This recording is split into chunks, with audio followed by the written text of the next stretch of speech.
Volume 2, Hadith 437, narrated Ibn Umar. Umar set out, along with the Prophet, peace be upon him, with a group of people to Ibn Sayyad till they saw him playing with the boys near the hillocks of Bani Munqala. Ibn Sayyad at that time was nearing his puberty and did not notice us until the Prophet stroked him with his hand and said to him, "Do you testify that I am Allah's apostle?" Ibn Sayyad looked at him and said, "I testify that you are the messenger of illiterates." Then Ibn Sayyad asked the Prophet, peace be upon him, "Do you testify that I am Allah's apostle?" The Prophet, peace be upon him, refuted it and said, "I believe in Allah and his apostles." Then he said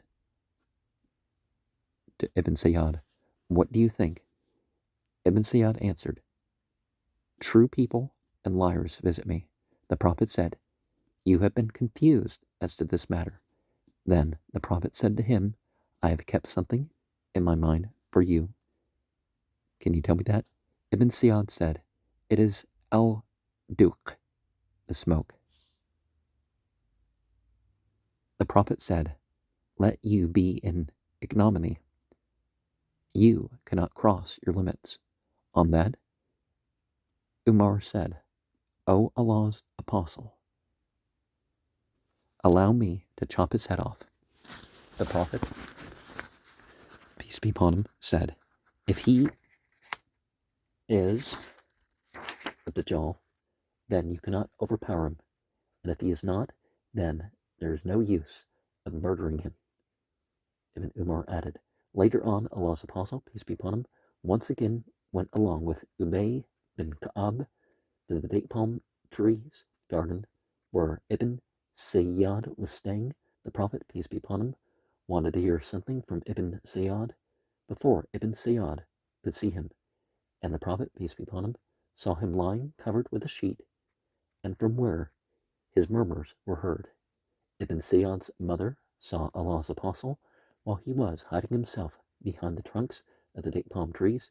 She addressed Ibn Sayyad, "O Saf," and this was the name of Ibn Sayyad, "here is Muhammad." And with that, Ibn Sayyad got up. The Prophet said, "Had this woman left him, had she not disturbed him, then Ibn Sayyad would have revealed the reality of his case."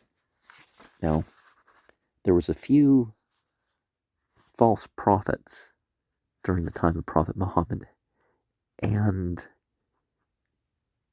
two of them ended up accepting Islam after Muhammad died.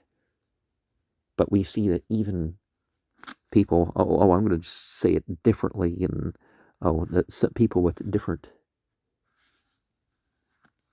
murmuring claims and all that stuff, they weren't persecuted for believing differently.